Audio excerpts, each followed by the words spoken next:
राम राम जी, नमस्कार। मैं दीपक नंबरदार और ये इस टाइम हमने देखना शुरू कर दिया भाई जनता की जुबान। और जनता की जुबान का एक खास मकसद है भाई आपकी बातों को, सामाजिक समस्याओं को सरकार के कानों तक पहुंचाना और आपके क्षेत्र और आपके हलके में हो रही हर सामाजिक, सांस्कृतिक और राजनीतिक गतिविधि से आपको अवगत करवाना। और फिलहाल जनता की जुबान की टीम मौजूद है जींद में, राजनीति का गढ़ माना जावा है। तो यहाँ हमारे साथ हैं कांग्रेस के वरिष्ठ कार्यकर्ता प्रदीप गिल जी। पहले इनेलो जेजेपी में काम कर चुके हैं, प्रदेश प्रभारी, प्रदेश अध्यक्ष रह चुके हैं। इनसे बात करेंगे सोनीपत लोकसभा क्षेत्र को लेकर के। हम लगातार आपको सर्वे दिखा रहे हैं, इनसे जानेंगे कि क्या माहौल है, क्या चल रहा है। राम राम। राम राम भाई। आप लगातार डोर टू डोर कर रहे हो, कर्मचारी के लिए मेहनत कर रहे हो, आपको गाँव में से क्या लग रहा है? एक तरफा जीत है। आप किसी भी गांव में जाओगे तो आपको लगेगा कि 36 बरादरी के लोग जो इस भ्रष्ट सरकार से दुखी और परेशान है, जिसने एक बात कह करके सरकार आई थी कि हम गरीब हितैषी सरकार है। माननीय प्रधानमंत्री को लोग चाय बेचने वाला सोच करके ये सोच बैठे थे कि जो टीस समझ सकता है गरीब की वो यही नेता है। लेकिन आज के दिन अगर बात करूं छोटे भाई, तो आप जहां पर भी जाओगे, जहां लोगों को 5 किलो अनाज तो मिल गया, उसके साथ दाल के रेट क्या होगी उन पे लोग चर्चाएं कर रहे हैं। सिलेंडर के रेट क्या हुए उन पे लोग चर्चाएं कर रहे हैं। सरसों का तेल जिसमें गरीब आदमी छोंक लगा के खा लेता है उसके रेट क्या है, इस पे लोग चर्चाएं करने लगे। रोजगार कहाँ है, इस पे लोग चर्चाएं करने लगे। किसान सड़कों पर पीटा गया, उस पे लोग चर्चाएं कर रहे हैं। आज कर्मचारी पेंशन के लिए लड़ाई लड़ रहा है, उस पे लोग चर्चाएं कर रहे हैं। आज गलियां टूटी पड़ी हैं जींद और पूरी इस लोकसभा की, उस पर लोग चर्चाएं कर रहे हैं। आज लोग इस बात पे भी चर्चा कर रहे हैं कि सोनीपत का जो सांसद जो बार बार चुन करके लोकसभा में गया, उसने एक भी मुद्दा हमारे जींद और इस पूरी लोकसभा का नहीं उठाया। और उसने किस प्रकार के कांड किए वो तो हमारे सामने ही आया है। तो जनता मन बना चुकी है कि इस बार कांग्रेस को सिरमौर बनाएगी और हरियाणा प्रदेश से एक लहर चलेगी जो पूरे भारत को जो है ना चेंज कर देगी। और आप देख ही रहे हैं, आप अगर आज ही आए हैं तो एक बार थोड़ा सा गांव में और वार्ड में घूम लो। यहाँ 31 वार्ड है और 36 गांव है। आप जाओगे तो आपको हर तरफ कांग्रेस का पंजा, हाथ का पंजा, और लोगों को ये कहते हुए नजर आओगे। कल मैं राम कॉलोनी में था, रात को गरीब लोगों ने, गरीब माताओं ने एक बात कही कि इंदिरा गांधी और राजीव गांधी की सरकार हमने देखी है, जिसने गरीब को 100 गज के प्लाट देने जैसी बात करी। अगर गरीब आदमी को शिक्षा से लेकर चिकित्सा तक का कोई अगर सुविधा देने का काम किया तो वो कांग्रेस ने किया। जो लोग आपको जानते हैं वो ये भी जानना चाहते हैं कि भाई प्रदीप गिल जी पहले इनेलो में जैसे काम कर चुके हैं, उनकी विचारधारा कैसे बदली, कैसे कांग्रेस में? बात विचारधारा की नहीं है, बात थी गरीब किसान और कमेरे की। चौधरी देवीलाल उसी बात पे काम करते थे जो गरीब किसान और कमेरे की, उस पर बात करते थे। तो इसलिए हम उस विचारधारा से जुड़े हुए थे। जब ये सरकारें बदलने लगी, जब ये चीज़ें बदली और पार्टियां जब विभाजन हुआ, तो हम दुष्यंत चौटाला के साथ इसलिए चले गए कि युवा है, रोजगार की बात करेगा, किसान की बात करेगा, कमेरी की बात करेगा, कर्मचारी की बात करेगा, जींद की बात करेगा। लेकिन बात करना तो दूर की बात, उन्होंने यहाँ, वैसे तो सब लोगों ने देख ही लिया, मैं तो उनको सरकार आने से पहले ही छोड़ चुका था। सरकार के दौरान भी हमें यह पता चल गया कि उन्होंने इस क्षेत्र के साथ किस प्रकार से सुतेला व्यवहार किया और सिर्फ अपने घर भरने का काम किया। बीजेपी कह रही है कि वह खुद उड्डा सा मतलब यहाँ प्रत्याशी थे, वो 1.5 लाख प्लस से हार का सामना करना पड़ा। तो 70 कैसे मतलब जीत जाएंगे बीजेपी वाले? एक समय ऐसा था कि सिर्फ इस हरियाणा में 4 सीटें आती थी बीजेपी की, वो भी समय था, ये भी समय है। समय बदलाव है, बदलाव आता है। लोगों को हर चीज को समझने में मुझे भी टाइम लगता है, आपको भी टाइम लगता है। लोगों ने फिर से दोबारा एक बार सत्ता में इसलिए पहुंचाने का काम किया कि कहीं न कहीं जो कमियां छूट गई है वो हो सकता है आगे दूर हो जाएंगी। और 4 साल 5 साल आपको ना तो सांसद कहीं नजर आया और ना कहीं इनके नुमाइंदे नजर आए। जींद में तो नुमाइंदे आपस में बंटवारे में लड़ते रहते हैं। नगर पालिका वाला चेयरमैन जो बना वो जो है ना ठेकेदारों से पैसे लेगा या विधायक लेगा। इनका जूता बाजारी सरेआम आया, लोगों के बीच में भी ऑडियो जारी हुई। तो ये लोग जान चुके हैं और इसीलिए ये बदलाव है छोटे भाई कि हरियाणा प्रदेश में और इस देश में लोगों ने सत्ता में ले पहुंचाने का काम बीजेपी को सिर्फ इसलिए किया था कि लोग चाहते थे कि कहीं न कहीं कमेरा, किसान, मजदूर, छोटा व्यापारी, कर्मचारी और नौजवान इस देश में आगे बढ़ेगा। और मैं कल वहाँ राम कॉलोनी में था तो एक माता से मैंने पूछ भी लिया आयुष्मान कार्ड का कितना यूज हो रहा है। आज किसी मेडिकल में अगर आयुष्मान कार्ड लेकर के आप चले जाओ तो बाहर धक्के मार के निकाल देते हैं मेडिकल वाले। क्या कारण मानते हैं इसका? मतलब फेलियर है सरकार का। पोर्टल खेल रही है, लोगों के हाथों में कागज दे दिए। आपने कोई ऐसे केंद्र लगाए होते कि वहाँ घर बैठे उनका काम होता, आपने कोई ऐसा ब्लूप्रिंट तैयार किया होता, ठीक है, फैमिली आईडी बनना अच्छी बात है, आपने प्रॉपर्टी आईडी बनना अच्छी बात है, हम लोग इसका विरोध तो नहीं कर रहे, लेकिन आप लोगों ने लोगों को ही लाइन में लगा करके छोड़ दिया ताकि वो दूसरी बात सोच ही ना सके। वो कहीं जो है ना किसी जो है ना आंदोलन का हिस्सा ना बन पाए, वो बेचारे अपने कागज उठा करके खड़े रहे लाइन में। तो इस तरह की सरकार बनी और इस तरह की सरकार को लोग अब उखाड़ फेंकना चाहते हैं। सतपाल ब्रह्मचारी जी लोकसभा सोनीपत से भारी मतों से जीत करके जाएंगे। जहां रही हुड्डा साहब की बात की, हुड्डा साहब उस टाइम इलेक्शन लूज कर गए थे। देखिए चौधरी देवीलाल सरीखे लोग, हमारे माननीय प्रधानमंत्री जो है ना इंदिरा गांधी, राजीव गांधी, बड़े बड़े नेता चुनाव हारते भी हैं और जीतते भी हैं। तो ये तो दूसरे तौर पे बताऊं तो जिसको हम महानायक मानते हैं, चौधरी देवीलाल का मैं भी सम्मान करता हूँ। एक ऐसा समय था कि भूपेंद्र हुड्डा जी ने बहुत तक से हरा दिया था। हार जीत तो ये अलग बात है, लेकिन आप उसको बेस बना करके इस इलेक्शन को देखें, ऐसा नहीं है। आप कह रहे हैं लोग परेशान हैं, ये कह रहे हैं ये राम मंदिर पर वोट मांग रहे हैं, 3 तलाक पर मांग रहे हैं, धारा 370 पर मांग रहे हैं, आपके पास क्या मुद्दा है? सरकारें काम करती रही है, करना चाहिए। राम मंदिर का मुद्दा क्या है? मैं और तू नौजवान है, राम हम पैदा हुए तब से हम राम राम बोल रहे हैं, मिलते हैं तो राम राम करते हैं। भगवान कब कह रहा है कि तू मुझे संगमरमर की मूर्ति पे बिठा दे, संगमरमर के शिवालय बना दे? कब कह रहा है? वो कह रहा है कि गरीब के पेट की चिंता कर, वो कह रहा है कि गरीब की शिक्षा की चिंता कर, वो कह रहा है कि गरीब के घर की चिंता कर, गरीब की चिकित्सा की चिंता कर। वो तो मर रहा है। कोरोना के अंदर लाखों लोग ऑक्सीजन की कमी के कारण मर गए, तो मंदिर खेल रहे हो, समझ में नहीं आई। मैं भी हिंदू हूँ, मेरी रोम में है हिंदू तब है, मुझे सर्टिफिकेट लेना पड़ेगा क्या इनका कि हम हिंदू हैं, या तुम बताओ हम हिंदू हैं कि नहीं? एक अजीब सी बात, एक अजीब सी युवा होने के नाते पूछ रहा हूँ तेरे से, अजीब सी फोटो नजर आई और मैं बड़ा फील करता हूँ, मैं एजुकेटेड हूँ यार, व्हाट द हेल क्या हो रहा है ये? मोदी जी की फोटो इतनी बड़ी, रामलला की उंगली पकड़ के वो लेकर के अरे बाज आ जाओ यार। इंसान कब भगवान को लेके आने लगा? तुम्हारे जैसे कैमरा और ये जो माइक लिए हुए लोग, पूछना शुरू करो इन लोगों से। मैं गलत कह रहा हूँ तो मेरा बहिष्कार करना शुरू करो, लेकिन सच को सच और झूठ को झूठ बताना शुरू कर दो। उंगली पकड़ करके मोदी जी की फोटो तो आपने 6 फुट की बना दी, और हमारे जो है मर्यादा पुरुषोत्तम राम को आपने ऐसे दिखा दिया कि मोदी जी उनको उंगली पकड़ करके, जैसे मतलब सब कुछ हो गया तो मोदी जी हो गए, बाकी तो सब सिस्टम इस देश में छोटा हो गया। भगवान को छोटा करने का काम किया, बल्कि हम शर्मसार हैं इस विश्व के अंदर कि जिस मर्यादा पुरुषोत्तम राम को दूसरे देश भी मानते रहे हैं। आप देख करके आए, कभी वृंदावन जाएं, हमारे भगवानों को, हमारे संस्कृति को, हमारे जो है ना पुराने वेद पुराणों को दूसरे देश पढ़ते हैं, दूसरे देश के लोग आकर के हमें फॉलो कर रहे हैं, हमारे धर्म को अपना रहे हैं। लेकिन ये क्या कर रहे हैं? ये हमारा मजाक उड़ा रहे हैं। भगवान ने कब कहा कि 1000 करोड़ रुपए लगा दो? आपको एक और बात बता देता हूँ नौजवान होने के नाते, जो आपका क्वेश्चन नहीं है लेकिन इससे रिलेटेड ही क्वेश्चन है। सरदार वल्लभ भाई पटेल की यूनिटी ऑफ स्टैचू बनाया आपने, कितने 100 करोड़ रुपए लगाए। अगर सच्ची श्रद्धांजलि सरदार वल्लभ भाई पटेल को मैं भी नमन करता हूँ, मेरे दिल में, मेरे रोम में मेरे स्वतंत्रता सेनानी है। अगर मैं बात करूं उस 3200-3800 करोड़ जो भी आपने पैसा वहां खर्च किया, अगर आप सही मायने में विकासशील आदमी होते, अगर आपके दिमाग में डेवलपमेंट होती, तो आप सरदार वल्लभ भाई पटेल के नाम से उतने रुपए में कई एम्स बना देते, कई यूनिवर्सिटियां बना देते, जिसमें गरीब बच्चे पढ़ते, गरीब लोग इलाज कराते। कोरोना के अंदर सैकड़ों लाखों लोग जो है ना सिर्फ और सिर्फ ऑक्सीजन की वजह से मारे गए। क्या बात करते हैं, 22 एम्स शुरू कर दिए, चलो 22 कर दिए, मान लिया मैं 1 मिनट के लिए उनकी बात करूँ तो जो 44 हो जाते ना। ये देश 144 करोड़ का देश है, 40 करोड़ का देश है, क्या 22 एम्स सारी सुविधाएं दे देंगे? अगर 3200-3800 करोड़ से आप हर यूनिवर्सिटी के ऊपर सरदार वल्लभ भाई पटेल लिखते, मजा आता हमें।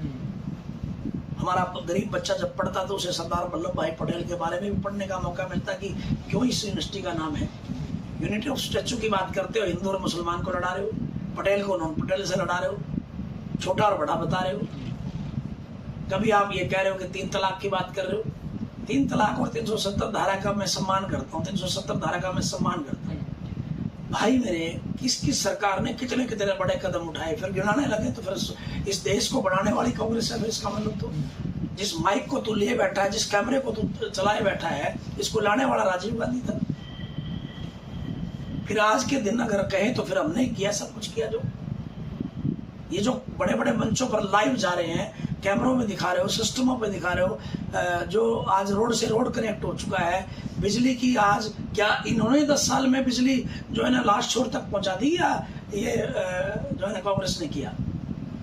अगर मुझसे चर्चा करोगे लंबा समय लग जाएगा। लेकिन मैं आपको एक बात बताना चाहता हूँ, नौजवान होने के नाते आप लोग बात करो शिक्षा पे, चिकित्सा पे, आप लोग बात करो इस हरियाणा प्रदेश देश की कमर तोड़ महंगाई पे।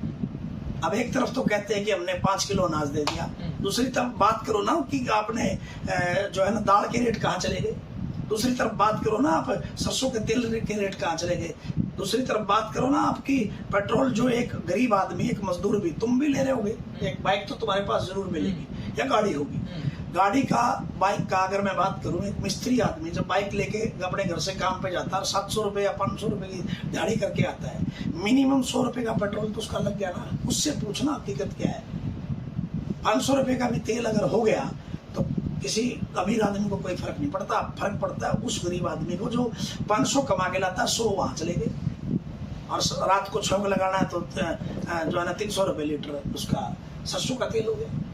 करे बात हमारे पास मंच में आने, राम राम खेल रहे हैं। ये कह रहे हैं हमने बिना पर्ची खर्ची रोजगार दिए और इन्होंने कांग्रेस वालों ने क्षेत्रवाद किया। मैं आपको एक बात बिल्कुल बताना चाहता हूँ, मैं मानता हूँ कि कुछ चीजों में बदलाव जरूर हुआ होगा, हर सरकार करती है भाई। सरकारों ने बहुत सारे बदलाव किए। चौधरी देवीलाल जी ने जो विदेशों में काम हुआ करता था वो करे हिंदुस्तान में। क्या होता था बता देता हूँ मैं आपकी नॉलेज के लिए। बुजुर्गों को सम्मानित पेंशन वहीं दी जाती थी आउट ऑफ कंट्री, उन्होंने 100 रुपये किया। दूसरी सरकारों ने बढ़ाया, बढ़ाते बढ़ाते बढ़ाते बढ़ाते बढ़ाते बढ़ाते आज हम कह रहे हैं कांग्रेस की सत्ता आने पर हम 6000 करेंगे। तो 6000 का लाभ देखो क्या है। 6000 का लाभ ये है कि अगर गरीब बुजुर्ग को और उसकी धर्म पत्नी को बेटा अगर लात मार देता है, बहुत सारे निकम्मे बच्चे भी होते हैं, तो वो 6000 रुपये और 6000 12,000 रुपये होंगे उसके पास। 12,000 से वो अपनी आई हुई बेटी को कोई सिर पे हाथ रख के 100 रुपये देने की बात हो, उसको लत्ता कपड़ा देने की बात हो, अपनी धोती कुर्ते की बात हो, या अपने चूल्हा चौकी की बात हो, तो वो चला सकता है। सरकारों ने काम किए हैं। तुमने कौन से तीर मार दिए भाई, कौन से ऐसे तीर मार दिए? तुमने एक बात तो बता दो आप मेरे को। इस इलाके में जब आप घूमोगे तो यहाँ बाहर देखोगे तो ये सेक्टर का रोड है, देख लो आप, ब्लॉक लगा रखी है। ब्लॉक इसलिए लगा दी, यहाँ के चेयरमैन की ब्लॉकों की फैक्ट्री थी, पैसा कमाना था, सेक्टर में ब्लॉक लगा दी। कई तो रोडों पे ब्लॉक मिलेंगे आपको। अगर मैं बात करूं छोटे भाई, तो हम ऐसा नहीं कि हम विरोध करना चाहते हैं। अगर कोई काम करोगे अप्रिसिएशन भी करेंगे। आप बताओ मुझे, जो ड्राइविंग लाइसेंस 300 रुपये में, 100 रुपये में, 200 रुपये में फीस में बनता था, आज उसका रेट, आज उसकी कीमत क्या है, उसकी फीस क्या है, कभी नहीं देखते। सिर्फ राम पे उड़ जा दिए, मंदिर और मस्जिद पे उड़ जा दिए, कहीं जाट और नॉन जाट कर दिया, कहीं हिंदू और मुसलमान कर दिया। दूसरी बात ही नहीं है। जब इनसे डेवलपमेंट की बात करने आते तो कह देते हो तुम आंदोलन जीवी हो। किसान सड़कों पे था तो कह दिया आंदोलन जीवी है। एक तरफ इस देश का आदमी मानता है कि वो अन्नदाता है। अगर वो अपनी पे आ जाए, अगर वो छोड़ दे हड़ को या अपने सिस्टम को छोड़ के बैठ जाए तो क्या खाओगे? ये रोड खाओगे क्या? आपके प्रत्याशी जो हैं सतपाल ब्रह्मचारी जी हरिद्वार में आश्रम चलाते हैं और भक्तों की आवाजाही और खाने पीने की व्यवस्था भी कर रखी है, लेकिन ये कह रहे हैं क्या काम कराने के लिए हम हरिद्वार जाएंगे। और एक मंडोला खट्टर आए थे 3-4 दिन पहले, उन्होंने कहा कि भाई इनके पास हरिद्वार का राशन कार्ड, हरिद्वार का वोटर कार्ड है, यहाँ कैसे? देखिए, लोकतंत्र में अधिकार है सभी को किसी भी जगह लड़ने का। आज स्मृति ईरानी कहा रहती है, वो लड़ कहा रही है, जवाब दे दे, आ जाए मंच पे। आज सतपाल महाराज इस जींद के कम से कम बेटे तो हैं। गांगोली गांव में वो पैदा हुए। इस चीज का प्रभाव पड़ेगा जनता पर। ये प्रभाव तो पड़ ही रहा है कि जिंद के बेटे हैं। हाँ। हाँ पड़ रहा है, बहुत बड़ा बदलाव है। और इतना बड़ा बदलाव है कि हम जीत करके इधर से भेजेंगे और वो MP बनेंगे। मैं इस बात को पूरा कर देता हूँ। आपके जो खट्टर साहब ने अगर ये बात कही है तो यहाँ पर उनका बहुत पुराना आश्रम पिंडारा में है। आप जाके आए, वहाँ देख के आए, वो आज पट्टी नहीं लगी है। सतपाल महाराज जी का, ब्रह्मचारी जी का आश्रम पांडु पिंडारा में है। तो एक ऑफिस तो हमारा ही हो गया, क्लियर है। एक ऑफिस हमारा गांगोली में है, एक ऑफिस हमारा सफीदों में है, यानी 2 आश्रम हमारे सफीदों और गांगोली में भी है। अगर बात करें हरिद्वार की, हरिद्वार गंगा का, वहाँ जाकर के लोग अपने पूर्वजों को पिंडदान करते हैं, या जो हमारा एक संस्कारी वो सिस्टम रहा है, तो उसमें जाकर के हम पुण्य कमाने का काम करते हैं, तीर्थ यात्रा करके आते हैं। तो उन्होंने तो वहाँ पर भी बुजुर्गों के लिए, आम नौजवान के लिए, चाहे कोई चला गया उनके पास, 36 बिरादरी का कोई भी व्यक्ति कभी भी चला गया, तो उन्होंने वहाँ अगर कोई धर्म के काम कर रखे हैं तो कोई बुराई थोड़ी है। वो चेयरमैन चुने गए निगम के, वहाँ इसलिए थोड़ी चुने गए कि वो सिर्फ संत थे, इसलिए चुने गए, वो जनसेवक थे, वहाँ अच्छे काम किए होंगे तो फिर वो चुने गए।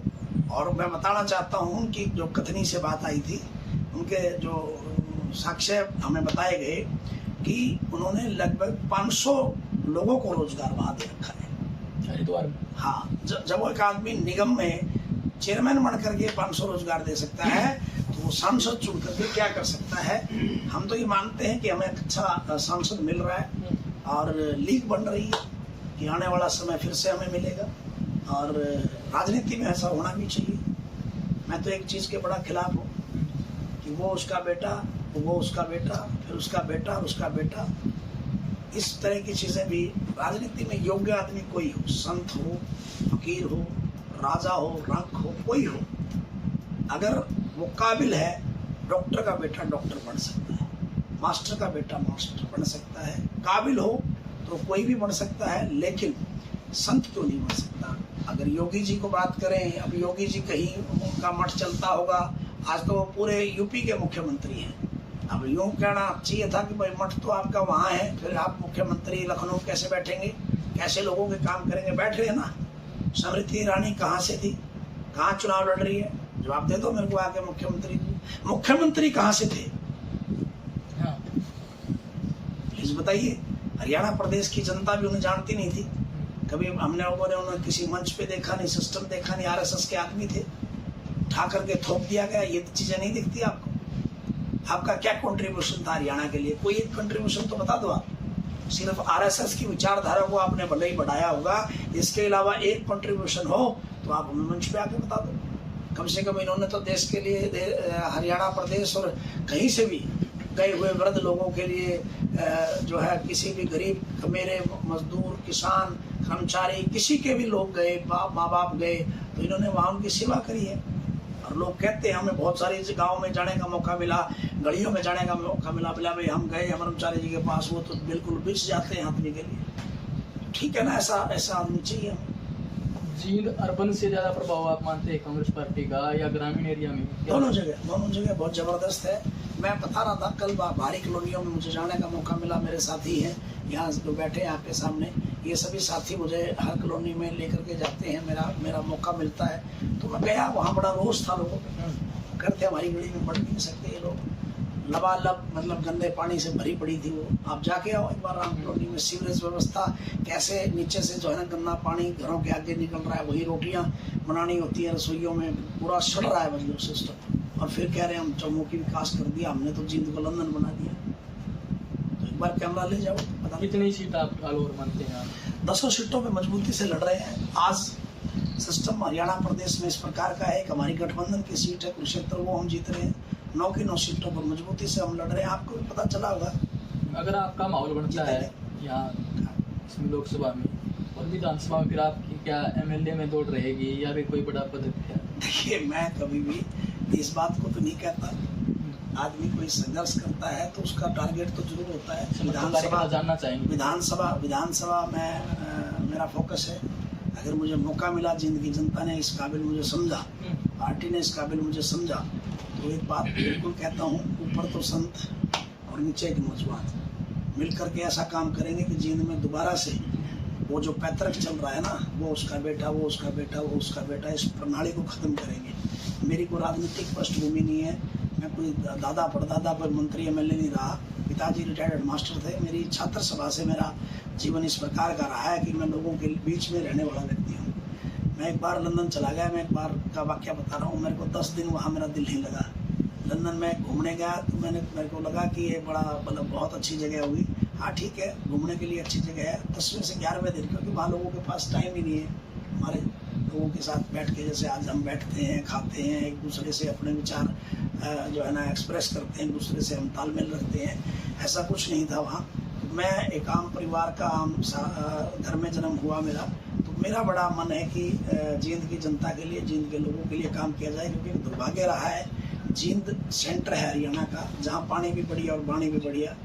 हर राजनीतिक दल इसे राजनीतिक राजधानी अपनी बताता है, लेकिन काम करने की बारी आती है तो मुंह मोड़ लेते हैं। अगर संत हमारे ब्रह्मचारी जी को मौका मिलता है और उनके साथ साथ जो विधानसभा आ रही है, अगर मुझे मौका मिलता है तो कायम स्थापित करेंगे कि किसी भी व्यक्ति को अपने नुमाइंदे के पास ना आना पड़े, नुमाइंदा चल के उसके पास जाए कि आपकी गली की, आपके वार्ड की, आपके गांव की समस्या क्या है। हम ऐसे काम करेंगे कि हफ्ते में मतलब भाई एक दिन जो है हमारा ग्रामीण अंचल में रहे कि हम 2-2, 3-3 गांवों के दौरे करें, जाएं, वहाँ की मूलभूत जरूरतों को जानें, मूलभूत प्रॉब्लम्स को जो है ना समझें और उनका मौके पे ही निदान करें। ऐसा नहीं कि लोग हमारे पास लाइन में खड़े होकर के बाहर वेट करें और हम कहें कि आज नहीं कल करेंगे, कल नहीं परसों करेंगे, और वो परसों नरसों में 5-5, 10-10 साल और सैकड़ों साल यहाँ आज़ादी के बाद जो भी गया वो इसी तरह चला गया। हमारे बुजुर्ग चले गए, हमारे जो है ना पिताजी और लोग चले गए इनकी वोट डाल डाल के। आज भी जींद जस का तस है। बनाई है तो हुड्डा साहब ने यूनिवर्सिटी बना दी। हमारी बेटियों को कुरुक्षेत्र और रोहतक जाना पड़ता था, आज यहीं बेटियां हमारी पढ़ सकती हैं, क्योंकि लड़के तो फिर भी चले जाते थे, माँ बाप लड़कियों को रोक लेता था। तो उसकी वजह से आज हमारा हौसला बढ़ गया कि हमारी बेटियां यहाँ पढ़ने चली जाती हैं और वो अच्छी शिक्षा ले पाएंगी। 200 बेड से लेकर के हॉस्पिटल का अपग्रेडेशन हुड्डा साहब ने किया। इसमें गवर्नमेंट कॉलेज में जो लड़कियों का अलग से कॉलेज बनाया वो हुड्डा साहब ने बनाया। 2 या 3 जो आप पुल देख रहे हो ये एक बना के गए और 2-3 पे अपना काम शुरुआत करवा के गए। बाईपास जो आज रोहतक का आपको चकाचक रोड नजर आ रहा है, ये उन्हीं के टाइम में बना, मतलब टेंडर हुआ इसका, फिर काम 1-2 बार इसका रुक गया था बीच में सरकार में। अगर बात करूं तो बस स्टैंड उन्होंने ही बाहर जो है ना वो करवाया था। बहुत सारे काम हैं जो उनके टाइम में तो फिर भी हमारे हो गए, अदरवाइज तो सरकारें आई और चली गई। या तो हम वकील कह सकते हैं कि हमारे वकील सही नहीं थे, सरकारें तो फिर भी सही थी लेकिन वकील सही नहीं थे। जिन वकीलों ने वकालत करनी चाहिए थी, जो चुन करके गए, वो कहीं ना कहीं अपने परिवार की और अपने आप की ही ज़्यादा सोचते रहे जींद हल्के की। क्योंकि आज अगर सबसे पिछड़ा हल्का किसी जिला किसी को माना जाता है तो वो जींद को माना जाता है, जो 22 हल्के हैं। कैथल भी हमारे से आगे निकल गया, पुराने बने हुए जिले भी हमसे आगे निकल गए। आम आदमी पार्टी का गठबंधन देखा जाएगा या बाद में होगा, ये विधानसभा में रहेगा या नहीं रहेगा, ये ऊपर की बात है, ये मेरे स्तर की बात नहीं है। आपका कोई संदेश मेरा ये जनता को? देखिए, जींद की जनता से मैं कहना चाहूँगा, मेरा थोड़ा सा व्यू अलग है। मेरा व्यू बिल्कुल अलग है। अधिकार आपका है, वोट आपकी है।